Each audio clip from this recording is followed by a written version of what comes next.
Selam, ben Zafer Akçay. Tuncay ile birlikteyiz. Çok kalabalık bir yol. Sağdan bir katılım var. En dikkatli olmamız gereken yerlerden biri. Sağdan bir motor gidiyor bakın. Arabalar geçiyor arkasından. Bir motor daha en sağdan emniyet şeridinden gidiyor. Bir motor daha oraya hamle yapıyor. Hamle yapan sadece onlar mı? Kamyoneti gördünüz mü? Yani akıllara durgunluk bir hamle değil mi? Ama gelin bakın seyredelim. Bakın motorlar gidiyor oradan, hadi sığabiliyorlar da sana ne oluyor, koskoca kamyonetsin sen. Ve orada hakkıyla durmuş, bozulmuş durmuş bir aracın bakın arkasını ne yapıyor? Darmadağın ediyor. Yazık günah değil mi? Orada bir motorlu da olabilirdi. O zaman ne olacaktı?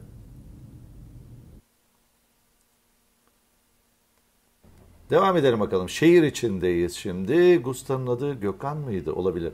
Güvendi galiba. Şimdi makaslar var biraz. Neyse kırmızı ışık burada duracak. Duracak ama o da ne?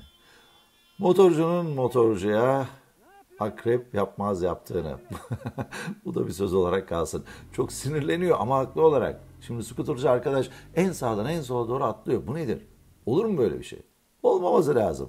Bakalım şimdi bakın kırmızı yanıyor. Son anda yeşile dönüyor ve hareket edecekler. Şimdi sağdaki kaskı, kıyafeti hiçbir şey olmayan skuterci arkadaşımıza bakalım. Bu ne özgüvendir ya. Ayağını da açıyor. Hiç sola bakmıyor bile. Bakmıyor bile. Şu kamyonet çarpsa ya da Rus'ta çarpsa ne olacak? Yazık günah değil mi? Bu kadar mı ucuz sizin hayatınız ya? Bu kadar mı ucuz? Devam edelim. Şehir içi videolarıyla devam ediyoruz. Berkay'da ne diyelim haftanın filtrecisi mi diyelim ne diyelim. Yani motorlara bile makas atarak ilerliyor. Kapı açılıyor. Kapı açılır mı arkadaşlar? Sağda araba varsa açılır. Bakın o araba çıkar, sağdaki girer, soldaki sağa doğru hamle yapar, kamyonun önünden biri çıkar. Bunların hepsini düşünerek sürmeli. Bu araba hareket eder, kapısı açılır. Onun açılmazsa bunun açılır. Yani açılır. Bu böyle bir şey çünkü. Bu kapılar açılıyor. O yüzden bir kapı mesafesi uzak geçmemiz gerekiyor.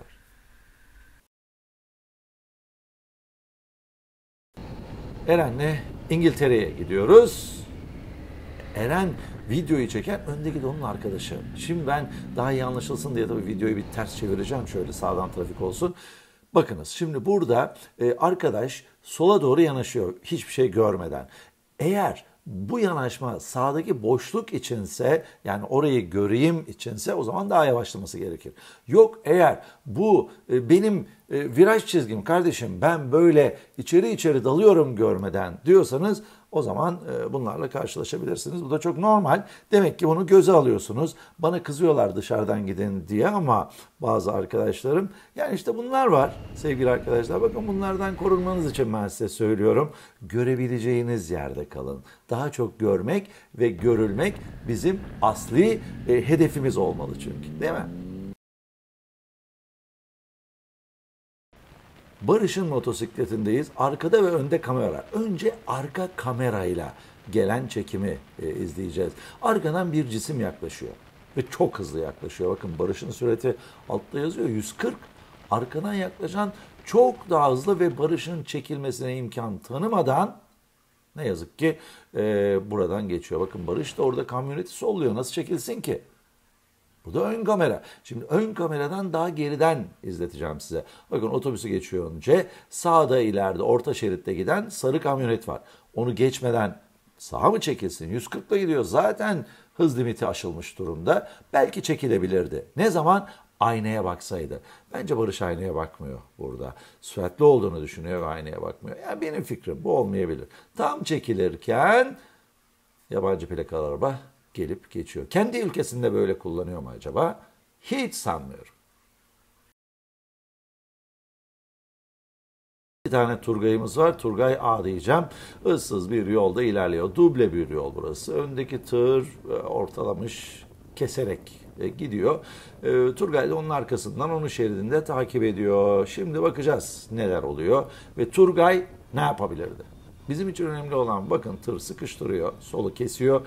Çünkü açısını daha düz hale getirmeye çalışıyor tırın ki bir kaza bela olmasın diye ama bunu yapmaya hakkı var mı? Tabii ki yok bir kere suçlu. Bu kabul. Ancak Turgay ne yapabilirdi?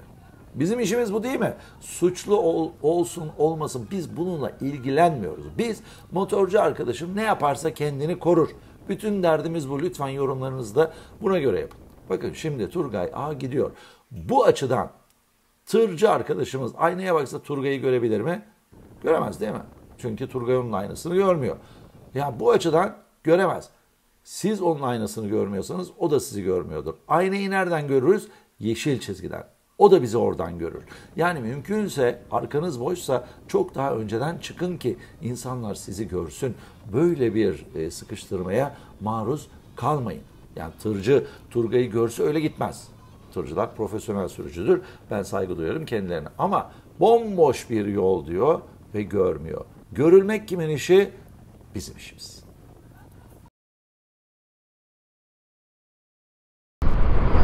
Daha önce de bir video atmıştım yine mal taşıma ile ilgili. Abi buna bakar mısın ya, bu ayrı bir boyut ha. Yani vallahi başka bir boyut ya. Bir tırdan daha geniş galiba değil mi bakın? Bir tır bile yani aşağı yukarı bir tır kadar. Herhalde öyle diye düşünüyorum. Böyle bir yük taşıma var. Bu da bize özel işte. Abi şurada şimdi ben bir sıkıntı yaşayabilirim. Biraz yavaşlayayım. Şöyle. Bip de abi görüyorsun, otobüs var önümde. Allah. Allah Allah, ne oluyor amına koyayım ya.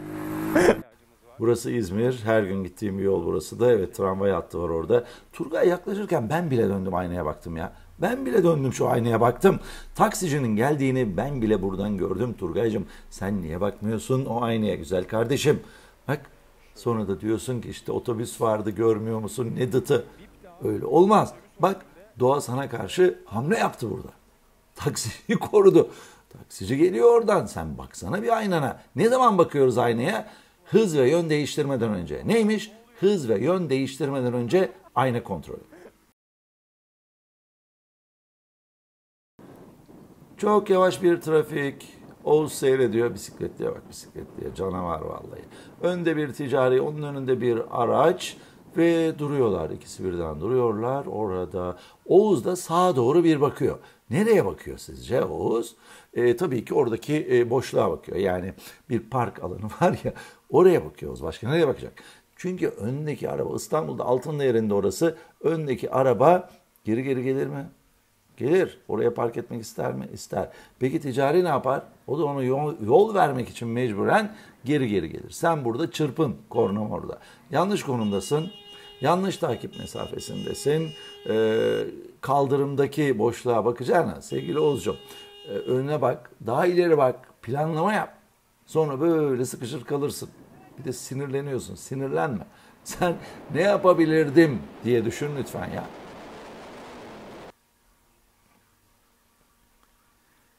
Metin'deyiz. Cıbıl mıydı el? El cıbıldı. Gördüm Metin. Saklamışsın ama gördüm. Şimdi sağda arabalar park etmiş gidiyor. Karşıda bir araba var. Allah Allah. Bu tarafa doğru gelir mi? Hı? Gelir tabii ki. Gelmez olur mu hiç ya? Canım şoförlerim benim. Orası onun hakkı. O arabayı oraya sokacak yani. Yapacak onu. O yüzden gelir mi gelir. Başka türlü bir izahı yok. Dersimiz takip mesafesi. Bu konuda çok konuşuluyor. Şimdi araba vardı, motor yoktu. 3 saniye kuralı olarak geçerli arabalarda bu olay. Çünkü 1,5 saniyesi algı, işte 1,5 saniyesi de frenleme dersen toplamda 3 saniye geriden takip etmen gerekiyor. Geçmeyeceğin arabayı nasıl olacak? Bir kerteriz, bir ağaç, bir direk, bir taş. O arabanın arka tekerlekleri oradan geçerken saymaya başlıyorsun. 1001, 1002, 1003 dedin. Sen ağacı geçtin, o sırada yakın takip ediyorsun demektir. Biraz geriye gideceksin. 3 saniye kuralı böyle uygulanıyor. Bu yağmurda ise 4 saniye oluyor. Büyük araç takip ediyorsa 5 saniye. Tır takip ediyorsa 6 saniye oluyor. Bu zaman öne gidelim. Motosiklet takip ediyorsa 2 saniye olabilir mi? Evet olabilir. Motosikletler için 2 saniye denmesinin sebebi de odur. Çünkü motosikletlerin sığmak ve kaçmak gibi 2 önemli avantajı vardır. Bu avantajlarını kullanabilirler. 2 saniye yeterli midir? Çoğu zaman yeterlidir. Yağmurda ya da görüşün kötü olduğu sisli puslu havalarda tabii ki 3 saniye, 4 saniye, 5 saniye ile takip edebilirsiniz. Takip kuralı ne zaman geçerli? Bir aracı geçemiyorsanız ya da geçmek istemiyorsanız aranızda bırakacağınız mesafe. Türkiye'de bu hala ehliyet kitabında hızın yarısı kadar metre olarak geçer. Ama dünya artık buna döndü. 3 saniye kuralı, 2 saniye kuralı. Hızın yarısı metre, işte 100'le gidiyorsan 50 metre. Onu ölçmek biraz daha zor çünkü bu 1001, 1002 ya da 88, 89 diye saymak çok daha kolay. Gelin isterseniz biz de bunu kullanalım. Hadi iyi sürüşler.